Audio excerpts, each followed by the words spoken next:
நம் ஆண்டவர் இயேசு கிறிஸ்துவின் நாமத்தினால் மகிழ்ச்சியும் சமாதானமும் நம் அனைவரோடும் இருப்பதாக.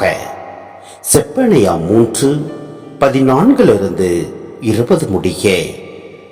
மகளே சீயோன், மகிழ்ச்சியால் ஆர்ப்பரி, இஸ்ரேலே ஆரவாரம் செய்.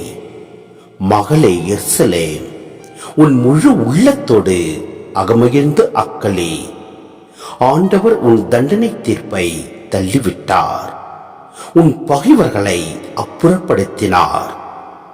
இஸ்ரேலின் அரசராகிய ஆண்டவர் உன் நடுவில் இருக்கின்றார். நீ இனி எந்த தீங்கிற்கும் அஞ்சமாட்டாய். அந்நாளில் எருசலேமை நோக்கி இவ்வாறு கூறப்படும்: சீயோனே, அஞ்ச வேண்டாம், உன் கைகள் சோர்வடைய வேண்டாம். உன் கடவுளாகிய ஆண்டவர் உன் நடுவில் இருக்கின்றார்.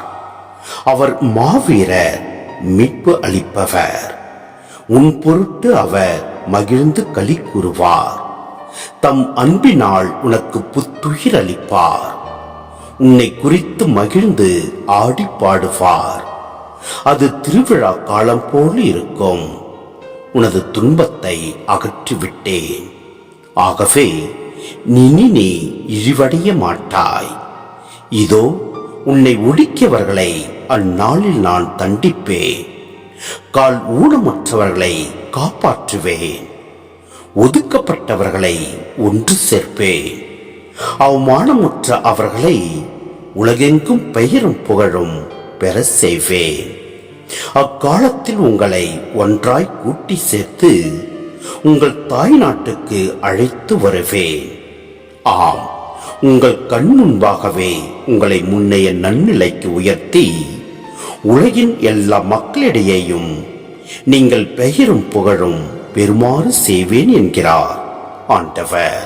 சிந்தனை: தண்டனைக்கு பிறகு புது உலகம் உருவாவதால் இஸ்ரேலின் எஞ்சியோருடன் மகிழ்ந்து பட அழைக்கிறார் ஆண்டவர். அழிவுகளோடு தம் இறை வாக்குகளை தொடங்கிய செப்பனியா நம்பிக்கையோடும் மகிழ்ச்சியோடும் தம் நூலை நிறைவு செய்வதை பார்க்கின்றோம். உங்கள் கண்முன்பே என்பதற்கு ஆண்டவரின் வாக்குறுதிகள் எல்லாம் இறைவாக்கினர் செப்பனியா காலத்திலே நிறைவுறும் என்பது பொருள் அன்று. மாறாக உறுதியாக புது உலகம் ஆண்டவரால் உருவாகும் என்பதே பொருளாகும். எனவே நம் ஆண்டவரின் வார்த்தைகளுக்கு கட்டுப்பட்டு அவரது வழியில் நாம் நடப்போம். புது உலகிற்கு நாம் அழைக்கப்பட்டவர்களாய் வாழ்வோம். எல்லாம் வல்ல இறைவன் நம்மை நிறைவாய் ஆசீர்வதிப்பார்.